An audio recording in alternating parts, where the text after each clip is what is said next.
Bloodstained Ritual of the Night. This is a game that I've been playing for a little while. This game plays a lot like any kind of Metroid or Castlevania kind of game. It's very heavy in exploration, backtracking, gaining new abilities, fighting big, fearsome bosses. So I decided I would show you guys a little bit of it today. You can play the game on normal, easy, normal, hard. That was my cleared file there, but I'm gonna show you guys. And then you can name it whatever you want. I'm gonna show you guys some of the game today, so you could kind of see, for yourself, how you like it. So, as far as story-wise goes, you play as Miriam. You're this girl that was involved in an experiment where shards are binded to her body to see if she can take it. Oh yeah, you could say if you want the voice act in Japanese or English. I personally like the Japanese one, but you could do either way.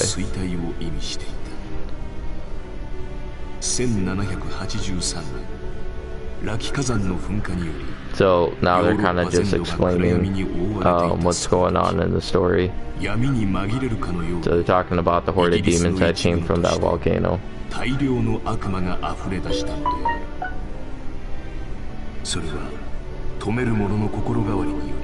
So because Alchemy Guild feared what would happen, they went about trying to figure out how to defend themselves by binding shards to people, which is kind of what I was just talking about. The storytelling in this game is pretty good as well.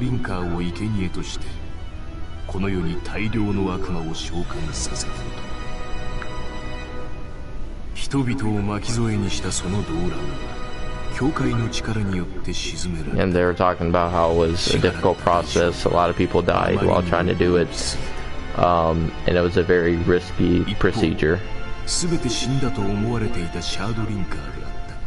people underwent it, like they're talking about now. Just me, Miriam, the girl, the main character, and Jibu, the boy. We were the only 2 people that survived. I, however, was put in a coma. Jibu was still alive, but just barely.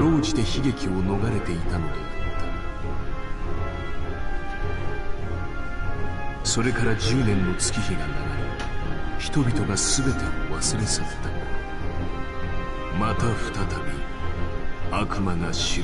now they're talking about the rise of a great castle that, holds all the demons in it. And while the castle just arose, Miriam is now waking up.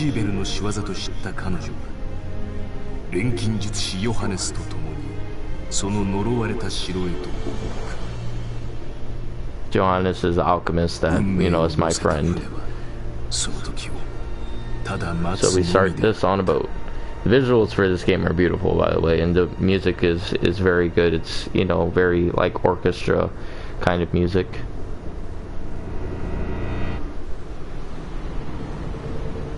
I was actually, pretty surprised just at how, pretty this game was. So this is literally the graphics here.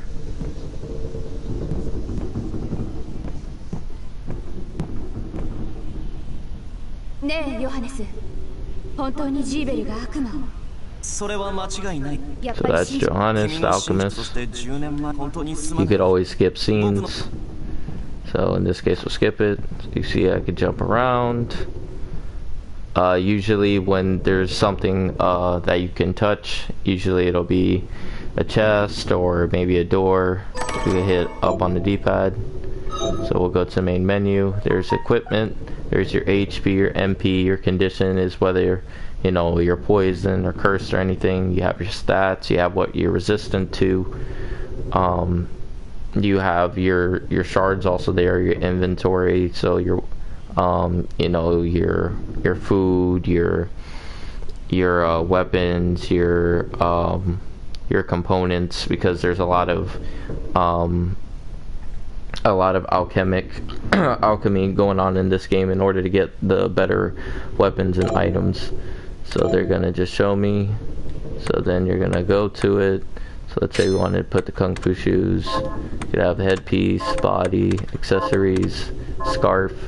The only stuff that'll actually show up on her that's different is the scarf will look different when you get different scarves, and around her head will look different. And you know, whether you know she's wearing shoes or not will make her outfit look different. So then now we're being attacked. So now they're showing me how to attack. You can backstep with L1. Backstep is very important. Now a shard just binded to me. Sometimes when you fight enemies, the shard binds to you, and now I've learned that demon's ability. So I've learned a type of shard, which is a conjure. Cerulean Splash. But as it becomes evident, the more shards she takes into her body, the closer it brings her to death. So, called the corruption. And once the corruption is complete, she'll completely turn into crystal.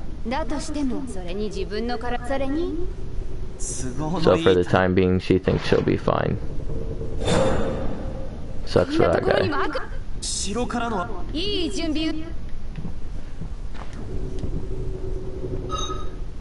Oh yeah, so for the shards, there's conjure, there's manipulative, there's directional, so you get to point with your arm where you want the move or attack to go. There's passive, so it's already active on you, and there's familiar, which you get later, which is like a little, you know, companion that helps you out while fighting.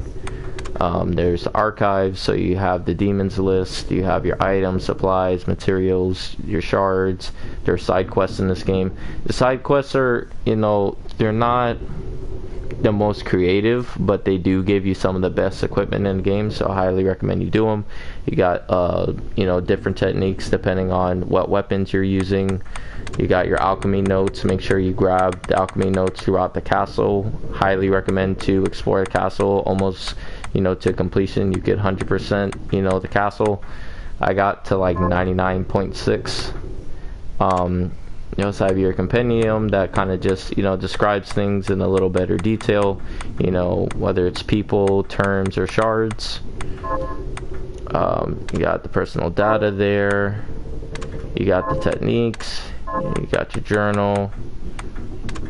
And then usually to the left of the enemy, and you could kind of twirl them around here a little bit so you can see them. To the left of the enemy, it'll show whether they can, whether you could get a shard or not. See where it says shard, cerulean splash? It'll be like shard, and if it has like a little dash, that means you can't get a shard from them, because there are some enemies you can't get shards from. But for the most part, you could get shards from everybody. So you'll see the map filling out, top right, kind of like it is right there. You'll see certain areas I cannot reach because I don't have the powers necessary for it. And I highly recommend, you know, destroying as much stuff as you possibly can, so you can get items. You'll notice later on there's these standard boxes, like the brown ones, and there'll be boxes. Okay, yeah, now I'm moving my hand in a directional way, and it responds to the door, so now the door moves. And there'll be other different little things with that, but back to the boxes. So the boxes, there'll be blue boxes later on in the game, and they actually refill each time, you know, you leave the area and come back. Those boxes will become very important because those boxes will have some of, you know, some of the items you're looking for, you know, making certain better equipment, or making what's it called? Or making food, because you could also make food for yourself that has, you know, stat increases, that also, you know, heals yourself. As far as like a level cap, I believe the level cap is 99. Don't quote me on that, but I'm pretty sure it is. Red Zygote was like 60. Usually when you level up, that's what it'll show. So see, I'm trying to fill it out a little bit here. think I could have made that jump, but you'll notice also in this game that there are certain areas, so you can go down here, so I could slide under here. There are certain areas in the game that have like bookshelves like this. They'll either give you a little bit of backstory, or they'll just talk about, you know, abilities or techniques. What else? Oftentimes when you go to buy stuff, when you see like merchants a little later in the game, when you go to buy stuff, I didn't find too much of a need to buy stuff, you know, equipment wise, because you're gonna find, you know, really good stuff here anyways. You may be tempted to, you know, because they'll say, oh, but it's so much better, but you know, you don't really have that money like that to start with, so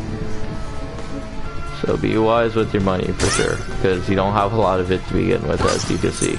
But you'll get certain items and everything that, you know, certain items later on that like will increase your, you know, chances of getting shards, or increase the money you get, or, you know,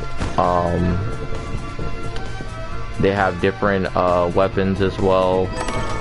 Be careful, later on there are mimics in this game, so now they just said I grabbed a gun. So there's guns, there's knives, there's great swords, there's like samurai swords, there's short swords. I really didn't use the guns, to be honest with you. I probably should have, you know, in hindsight, because it is, you know, better for distance. I mostly just used, you know, whatever the best sword was at the time. Keep in mind, certain swords, you know, since they are bigger, you know, they're going to be slower, you know, when you try to hit people. So if you're fighting an enemy that's really quick, you know, you might want to change your approach.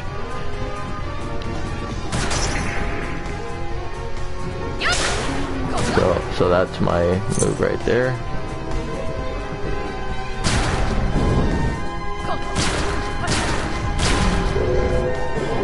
And I just learned a new one. So this is a directional one. Directional shard, flame cannon, which I could use for that. The environment really opens up for you when you learn new moves. So the mana roses, it replenishes your MP. There's no dual wield in this game, so 9 times out of 10 if you're gonna pick to use a weapon or something, that means you can't use the other. So mix and match though. I highly recommend mixing and matching a lot. So there's one of the blue chests that I described earlier. Kinda just trying to show you as much of this as I can without making the video too long. See the water effects. Water looks great. It's a very pretty game, very. So now I got the full map, so you could zoom in, so you could see all the areas I could enter in the map. Usually when you see the solid white line without a little break in it, a little gap in it, that means that's where that part ends. There's no more. But definitely use your shards. It'll get you out of a lot of bad situations for sure. So I think I just got short sword.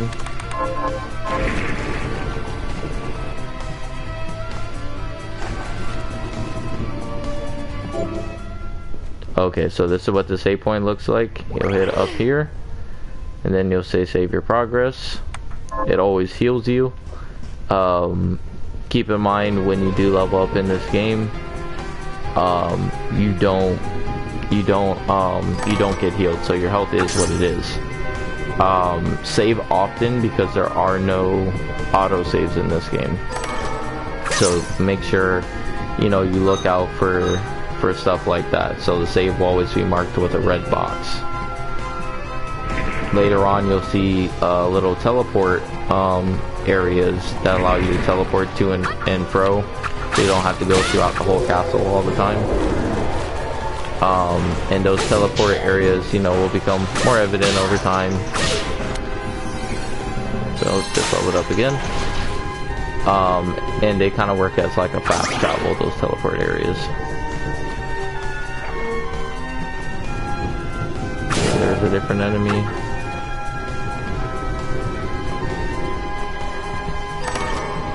So we got some cotton. I can't double jump, so I'm gonna have to work around that a little bit.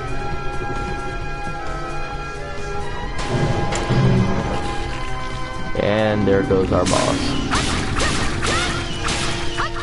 Just made a early showing there, so you guys can get an idea of what the first boss will look like. Now I doubt I'm gonna beat the first boss because I'm not, you know, like I said, I'm not gonna really extend. So you see now this one, I have to be more aware of the spacing because it's a bigger sword. So it's slower, but it is stronger. So there's always positives and negatives to using everything in this game.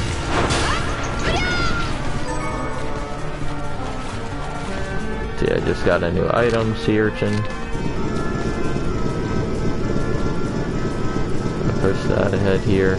Certain bosses also, you know, allow you, as you're beating the bosses, they give you different access to different areas you've never been to before. So some bosses are harder than others. I will say, I think he was like the second boss.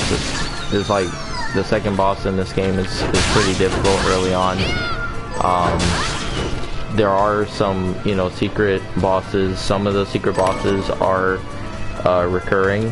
So if you go to the same room you found them in, you could actually fight them multiple times. And the reason for that, not just for leveling up purposes, but more so to get specific items they may drop, because they have their own drop rates for special items you may need for some of the better weapons in the game or equipment.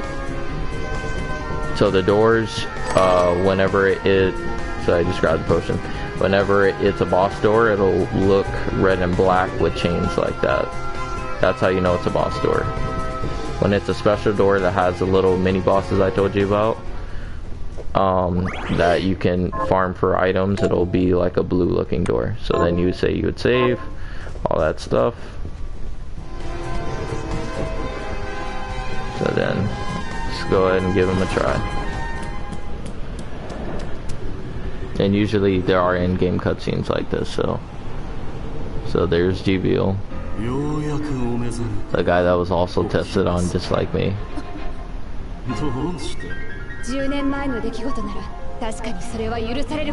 Personally, I just really like the Japanese voice acting, so.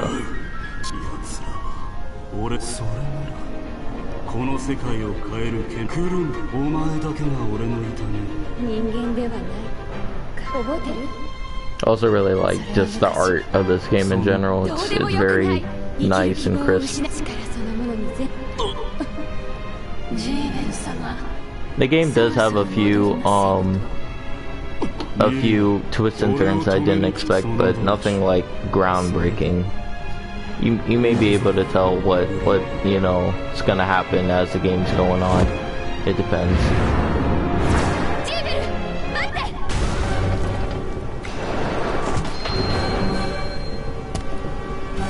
Yeah, the cinematics are good, man. So there's the first boss. Oh, let's see if I can beat her. I'm really early level, so I doubt it, but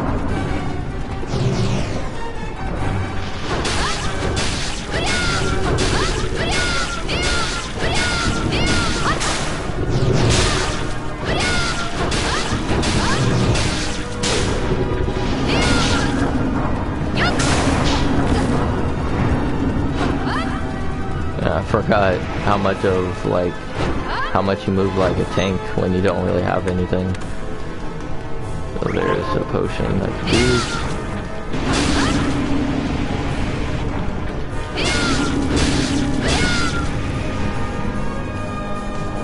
So not doing too bad.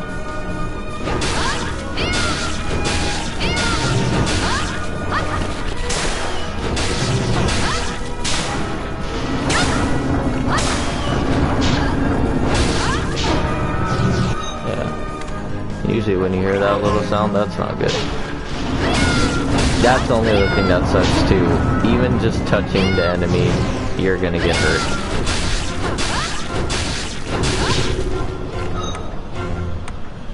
Try to see if I can win, but no promises.